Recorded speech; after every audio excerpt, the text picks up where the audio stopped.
Hello there, and very good evening, and welcome to Primetime News here on TV1. You're joining me, David Faldano. Now, before we head into your stories in more detail, let's first take a look at your headlines this evening.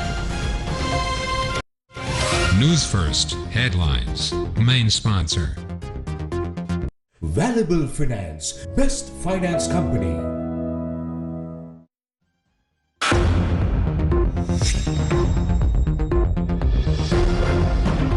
Four million Sinopharm vaccine doses delivered to the country. Vaccination of those below 30 in the Colombo, Gampaha, Kalutara and Galle districts to commence from tomorrow. Sinopharm vaccine sufficient for younger citizens. Heed the recommendations of the Advisory Committee on Communicable Diseases, a request Association of Medical Specialists. Expenses of ministries slashed. Ministry of Finance called for a report within 2 weeks. Declaration of emergency regulations draws flack from the JVP. මෙම අත්‍යවශ්‍ය භාණ්ඩ මිල පාලනය කිරීමට යයි මුවාවෙන් මේ හදිසි නීති පැනවීමේ බලය තමන්ගේ අතර ගත්තේයි. Search for illegally stockpiled essential food items including rice and sugar. Commissioner General of Essential Services orders all district secretaries. Parakrama Samudra jogging track project suspended. Will the Kantale Wever fall prey to a jogging track? ඔයිට වඩා රටේ කොච්චරනම් ප්‍රමුඛතා ලේඛනයක් තියෙන්න ඕන තියෙන ප්‍රශ්න පිළිබඳව.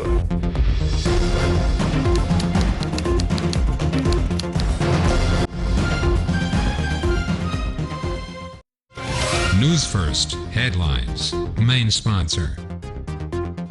Valuable Finance, best finance company. Now taking a look at one of your headline-making stories, the vaccination of 20 to 29-year-olds in Colombo, Gampaha, Kalutara and Galle districts will commence from tomorrow. Accordingly, this facility is available to the public between the ages of 20 and 29 at all existing vaccination centres and hospitals. Only residents of the respective district can receive the vaccines. In addition to the existing vaccination centres in the Colombo district, arrangements will be made to administer these vaccines at Diyatha Uyana, Viharamadevi Park, the Army Medical Corps Werahara and the Army Camp Panagoda vaccination centres.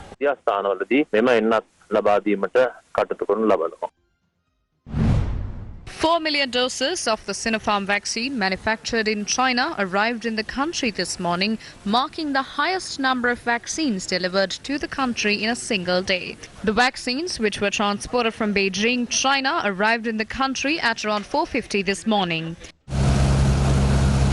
3 million doses of the consignment were transported to the central vaccine storage situated in Serum Place, while the other 1 million doses were delivered to the vaccine storage in Vattala. The doses will be transported to areas with inadequate supplies of vaccines. The vaccination drive in Sri Lanka was carried out centering 17 districts of the country, even today at 132 vaccination centres. Minister Namal Rajapaksa inspected the vaccination centre set up at the Angunikula Palasa Town Hall. Our correspondent said those between 20 and 30 years of age were administered the first dose of the Pfizer vaccine at the vaccination centre. Vaccines had been administered to 180,062 people yesterday, the 4th of September.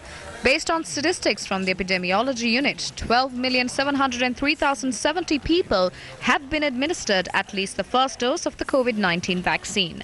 9,137,887 people have been fully vaccinated. However, complications have arisen when providing the second dose of the Sputnik vaccine to those in the Kandy district who were inoculated with the first dose. Will the second dose of the Sputnik V be administered? Over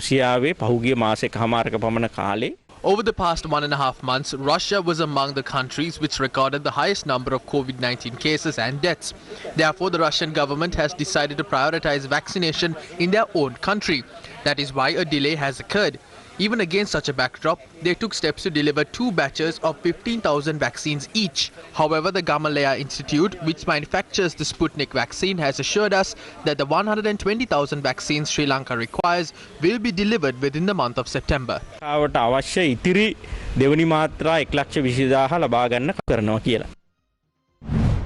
Expert opinion on the vaccination drive. Vaccine specialist Dr. Rajiv De Silva of the Medical Research Institute expressed the following views on the vaccination of those above the age of 60. අපිට පේනවා ඉතාමත්ම සුළු සංඛ්‍යාවක්. A limited number of people who are fully vaccinated have died after contracting the virus.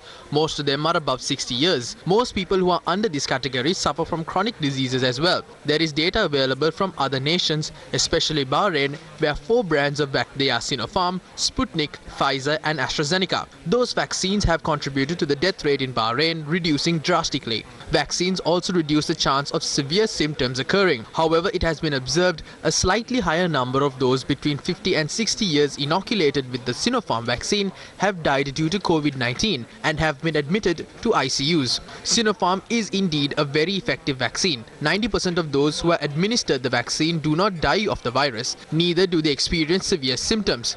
However, a minority will suffer death. They could suffer death. In Sri Lanka, there is data compiled by Professor Neelika Malavige's group, which reveals that immunity does not build up in around 7% of people who are above the age of 60, who are administered the Sinopharm vaccine. Considering those two sets of data, we would like to recommend a third jab of either Pfizer, AstraZeneca or Moderna for those above 60 years who have been administered both doses of the Sinopharm vaccine. This should be done a month after they are administered the second dose. දෙවනි මාත්‍රාව ගහලා මාසයකට පස්සේ. Most suitable vaccine for those between 18 and 60 years. අවුරුදු 18 ඉඳලා 60 වෙනකන්. If there is anyone between 18 and 60 years who are unvaccinated, we recommend that they obtain the Sinopharm vaccine. The Sinopharm vaccine mounts a good immune response to those between 18 and 60. ප්‍රබල ප්‍රතිශක්තියක් ඇති වෙනවා Sinopharm එන්නත ගහලා. Vaccination of children aged 12 to 18 years. තවත් කණ්ඩායමක් ඉන්නවා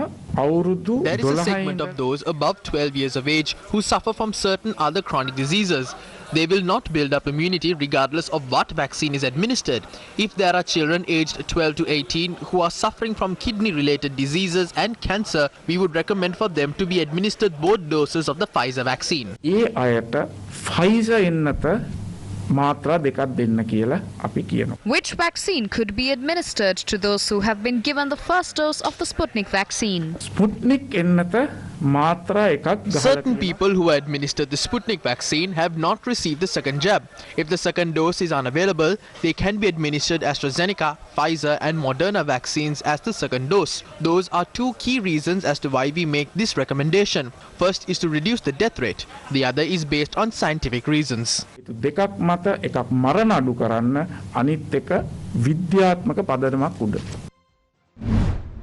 Issuing a media release, the Association of Medical Specialists says the priority of our immunization program should be to save lives and reduce hospitalization of COVID patients. AMS issued this statement with regard to the letter issued by the Director General of Health Services on the 2nd of September 2021 regarding immunizing people between the ages of 20 and 30 in Hambantota with the Pfizer vaccine.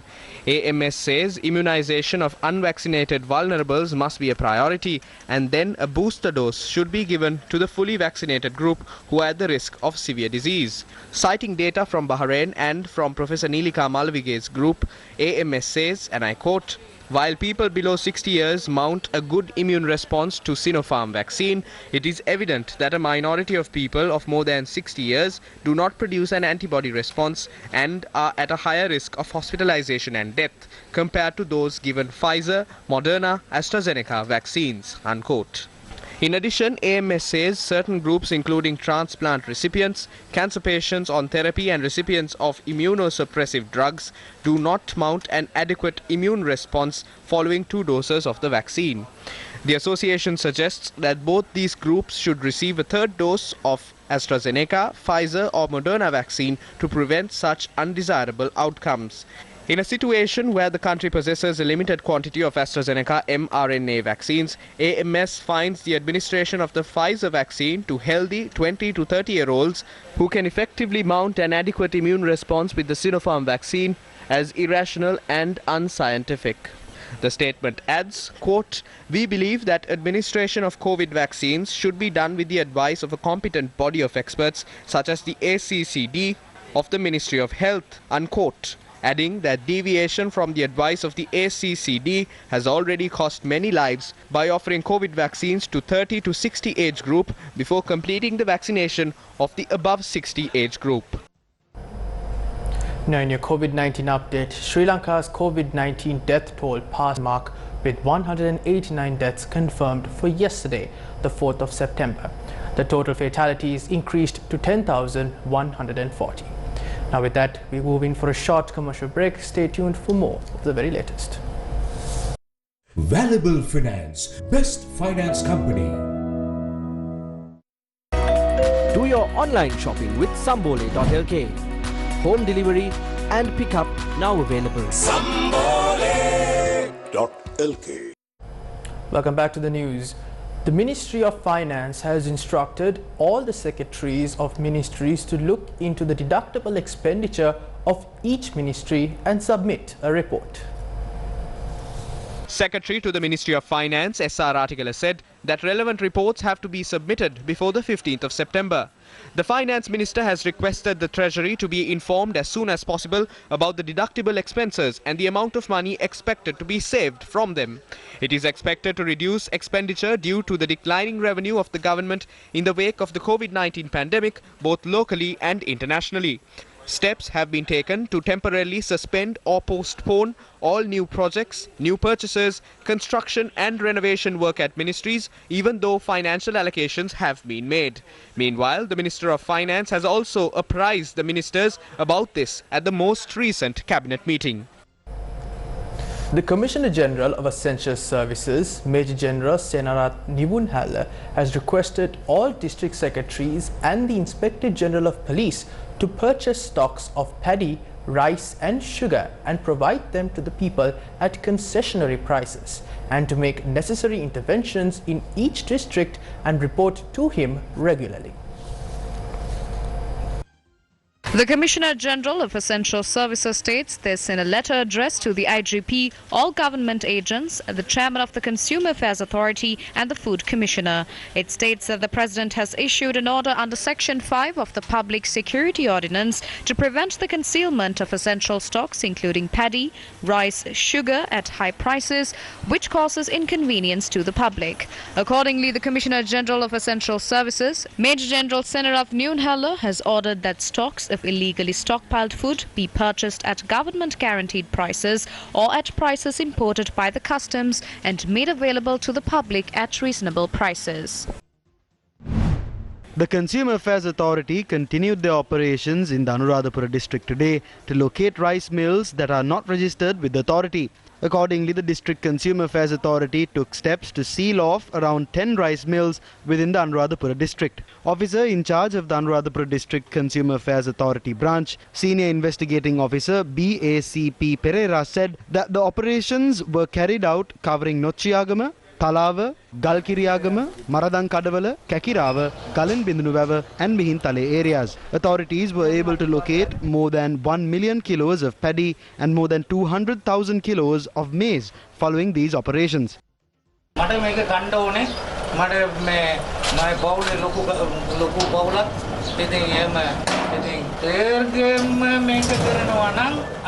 I want these. I have a large family to feed. If they are doing this to everyone, we don't mind. But when they seal off other commodities along with the 2,000 kilos of paddy, we won't have anything to eat. I can't even recall the last time a lorry came here to purchase paddy. You should think about the traders as well.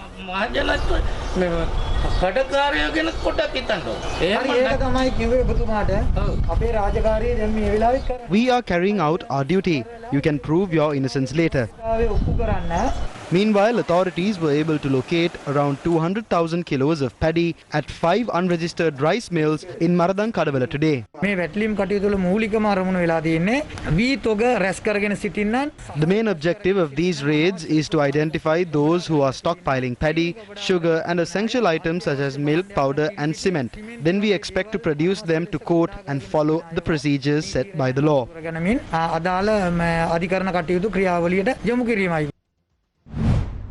Meanwhile, the National People's Power says that they will vote against the publication on emergency regulations which will be presented in Parliament tomorrow. විධායක ජනාධිපතිවරයාගේ විධායක බලය the executive powers the president is vested with, legislative powers vested with the parliament, and powers of the judiciary have all been taken under the president. They have created a sentiment within society claiming these regulations were imposed to safeguard consumers. Is that the reality? After a state of emergency was declared, multiple services were made essential services by the President through a Gazette notification issued on the 30th of August. They created a sentiment among the people to depict that these services were named essential services through the declaration of a state of emergency. That is a lie. The Gazette on Essential Services has not been issued under the state of emergency. It has been issued under Article 2 of the Essential Public Services Act of 1979. The maximum retail price on rice has not been decided through the emergency regulations either. If so, why did the President impose emergency regulations under the guise of controlling the price of essential food items? That should be revealed to the nation.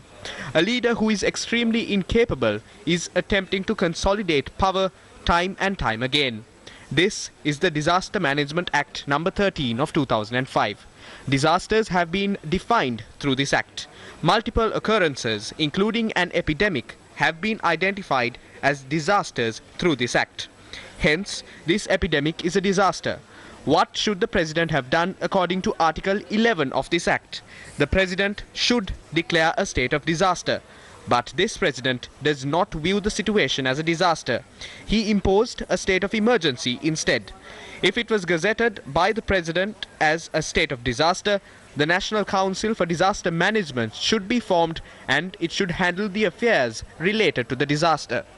The Council should consist of the President as the Chairman of the Council, Prime Minister as the Vice Chairman, the Leader of the Opposition, Ministers in charge of 20 subjects and 5 MPs from the opposition. But the President will never mobilize this article. Why? The main reason he will not do so is because of Article 17. It says the Council shall have its own fund instead of drawing funds from the consolidated fund. There will be no room for corruption because the disaster will be managed by the Council. It also says all such sums of money as may be received by the Council by way of loans, donations, gifts or grants from any lawful source whatsoever, whether in or outside Sri Lanka. Therefore, all the funds, including those from the Consolidated Fund, COVID-19 Fund, aid funds and donations received from the World Bank and many other nations will be handled by the National Council for Disaster Management. Hence, the President will never form such a council. In conclusion, our party has decided to vote against the emergency regulations in Parliament tomorrow. එනිසා මෙම හදිස් නීති හෙට පාර්ලිමේන්තුවේදී අපේ පක්ෂය විරුද්ධව ඡන්ද ප්‍රකාශ කරන්න අපි තීරණය කරලා තිබෙනවා. The Samagi Jana Balavegya urges the government to not abuse existing rules and regulations by imposing emergency regulations under the guise of providing essential services. The Samagi Jana Balavegya says that Sri Lankan prisons do not have the minimum required sanitary facilities for those who were arrested in recent times for various reasons, and the no quarantine law is being applied within prison walls.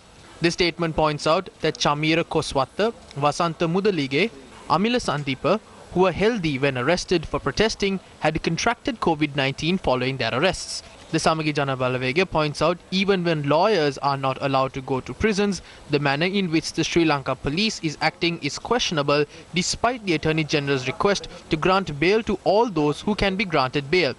They demand the government to respect the fundamental rights of the people and release the imprisoned students and social activists immediately.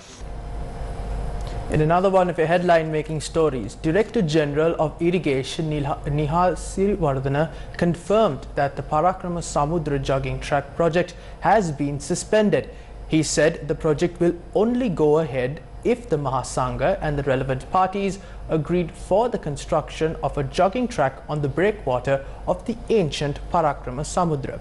In addition, the rocks that were shoved into the Parakrama Samudra will be pulled back in order to restore the breakwater of the Parakrama Samudra.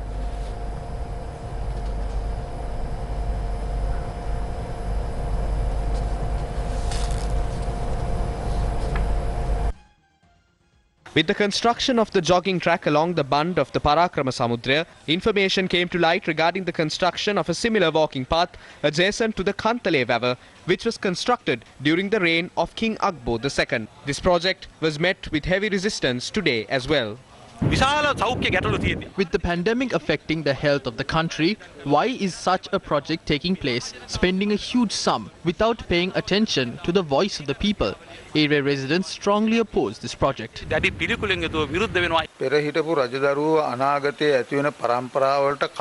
Ancient kings constructed these wonders for the benefit of the future generation, not for them to fool around. These sorts of projects show what the priorities of the authorities in the country are. This river supplies water and nourishes many areas in Kantale, Trincomalee and Kinya, including 27,000 acres of farmlands. The bund of the river broke down on the 20th of April in 1986 when the construction of a water pumping station commenced with the objective of providing drinking water to the residents of the Kantale town. Why are attempts being made to pave the way for destruction yet again? Several security officials, along with Venerable Udalamatte Ratnapriyatero of the Pothuwil Muhudu Mahavihara, inspected the Pothuwil main Kulam River upon learning that a group of individuals had been reclaiming land from the river without obtaining prior authorization. It was observed that 2 houses were being constructed on the reclaimed land and more construction taking place. They are reclaiming land from the river and creating space. They have covered areas in which water is gathered. Houses have been constructed in the lagoon. When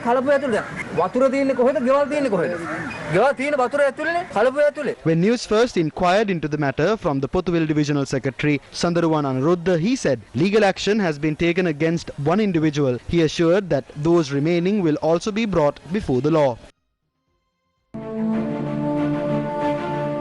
Sri Lanka is home to 8 UNESCO World Heritage Sites. The Galle Fort, constructed 350 years ago by the Portuguese and the Dutch, is one such site, and the fort remains intact and untouched to this day. However, the Basavakkulama River, constructed over 2,000 years ago, is not included in the list of UNESCO World Heritage Sites. The Minneria River, constructed over 1,500 years ago by the great visionary King Mahasen, has not been declared a UNESCO World Heritage either. Our nation is also home to over 900 Lanka systems, better known as cascade systems. Unfortunately, even the Lanka system is not classified as a UNESCO World Heritage as of yet. If posterity is to revel in the beauty and sophistication of these awe-inspiring creations, they must be preserved and safeguarded today. Why have successive governments and authorities failed to draw the attention of global bodies such as UNESCO to declare these hydraulic masterpieces unique to our nation as World Heritage Sites in order to safeguard them for the future? The Grand Old Party of Sri Lanka politics, also known as the United National Party, celebrates its 75th anniversary today.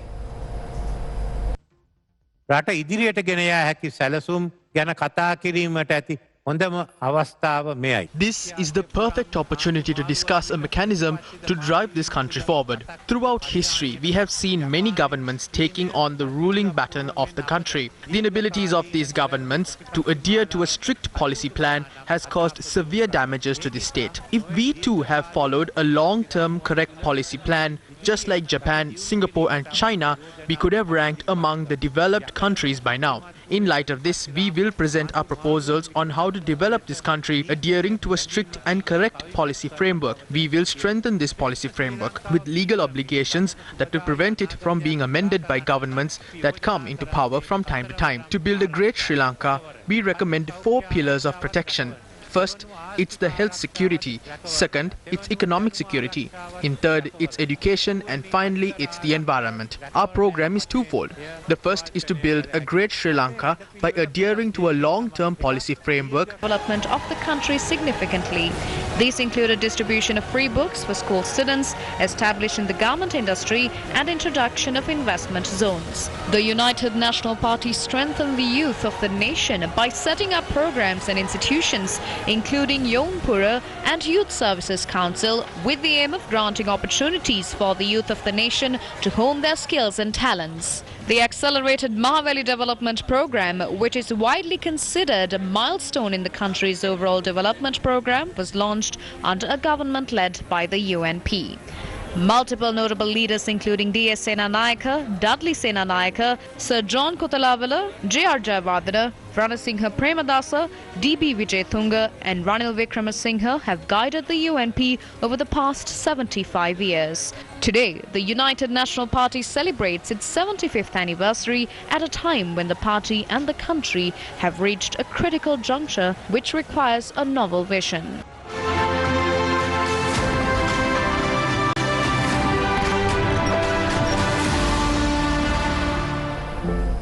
Sri Lanka is set to face the United Nations Human Rights Council meeting starting from the 13th of September. The 48th Human Rights Council session is set to begin with an oral update by Human Rights High Commissioner Michelle Bachelet on 3 countries, including Sri Lanka. Recently, newly appointed Foreign Minister Professor G.L. Piris handed over the first copy of a 13-page note in response to criticism over non-implementation of key elements to the UN head in Sri Lanka, Hannah Singer Hamdi. According to the weekend newspaper Sunday Times, the 13-page note prepared on the eve of the forthcoming UNHRC sessions points out that some of the main undertakings, including Office of the Missing Persons, the Office of Reparation, developing a comprehensive transitional justice strategy, accountability and repealing of the Prevention of Terrorism Act, are either being implemented or nearing completion.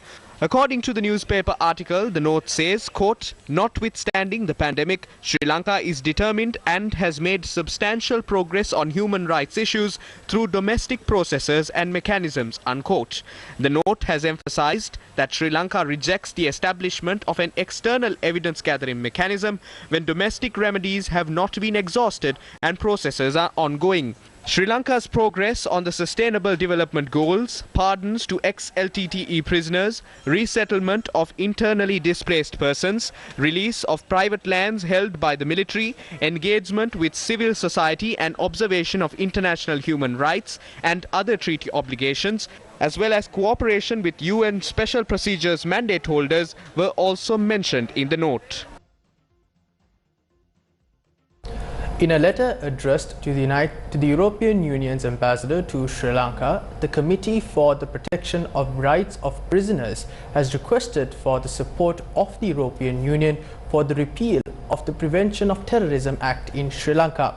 The letter also has requested the support of the European Union in seeking justice for those detained under the PTA and those who have been released after prolonged detention.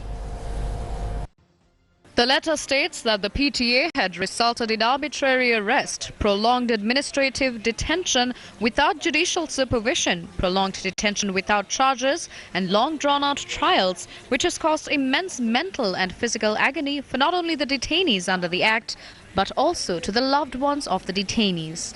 The letter states that even the current government has promised to reform the PTA, perhaps considering the upcoming review of extension of GSP Plus facility and the 48th session of the UN Human Rights Council. They too appear to attempt to hoodwink survivors, victims' families and the international community. The letter has also requested the EU to consider their plea during the EU review in granting the GSP Plus facility to Sri Lanka this year. The family of ISIS-inspired Sri Lankan national who went on a stabbing rampage in a West Auckland supermarket in New Zealand before being shot dead say they are shaken by this horrible act. The family opened up about his earlier life, saying he had deep mental health issues and they're devastated that he could not be saved from his problems. In a statement released via a lawyer and credited to 32-year-old Ahmed Athil Mohammed Samsuddin's brother Aruz, the family said they wanted to send love and support to those who were hurt. The statement read, quote, "We are so shaken by what has happened and we do not know what to do. We are ready to help you all in the healing process, no matter what is needed from us," end quote. The statement also said that Samsuddin spent a lot of time in prison and has always struggled with some court cases, and when they heard he was in prison in New Zealand, it would do him some good, but didn't realize he would spend so much time there. The statement further noted, quote, "We love your country and your people, and we know from what we have seen since the Christchurch attack that you are good people. We want to stand with you," end quote. Meanwhile, issuing a joint statement, Federation of Katangkudi Mosques and Muslim Institutions and the All Ceylon Jamiatul Ulama Katangkudi branch has said, quote, "On behalf of the people of Katangkudi in particular and on behalf of all Muslims of Sri Lanka in general, strongly condemn this hateful and senseless act of terrorism in the strongest possible terms. We admire the moderate and sharp words expressed by Her Excellency Prime Minister Jacinda Ardern soon after the attack, when Her Excellency said perpetrators alone bear the responsibility for these acts. The attack was carried out by an individual, not faith, ethnicity or culture. We coincide with the very point of view of Her Excellency. Indeed, it was wrong. Hateful, despicable and violent extremism in any form should be rejected and must not be associated with any faith, ethnicity or religion." End quote. Namini Vijayadasa has been selected by the US-based International Consortium of Investigative Journalists as one of its distinguished worldwide members. Namini Vijayadasa is only the second Sri Lankan journalist to be inducted to this prestigious body, the first being Iqbal Atas. Officially announcing the selection of Namini Vijayadasa, the ICIJ stated that they have, quote, "boosted its network of trusted journalists," unquote. The consortium will now have a total of 280 member journalists in 100 countries. 13 new members, including 4 from Africa, were selected by the consortium's network committee. The new members have worked on several recent ICIJ projects, including FinCEN files, West Africa leaks, Panama Papers, Implant files and others. They bring with them expertise in investigating money laundering, corruption, government contracts, corporate malfeasance, national security and data journalism. Those with the intention of laying waste to the environment is constantly overriding the number who stand for the protection of it. Although the common practice in light of environment degradation is for protests and demonstrations to be organized, a unique approach to counter environmental discussion was reported from Mathura today. The Anil Khanna estate in the Kandekumbra village in Urubukka, Mathura has a forest cover of around 1,000 acres. However, more than 100 acres of the forest cover was destroyed for the purpose of constructing houses in the area. However, the Mahasangha and Special Task Force spearheaded a movement to plant saplings in the area in a bid to revive its forest cover. Each plant releases a fresh breath of air, and this virtuous act today will certainly benefit many in time to come. And with that, we wrap up primetime news here on TV1. For more news, log on to our award-winning website, that is www.newsfirst.lk. For the News First team, I'm David Paldano, along with our sign interpreter for tonight, Brian De Cruz. Take care and good night.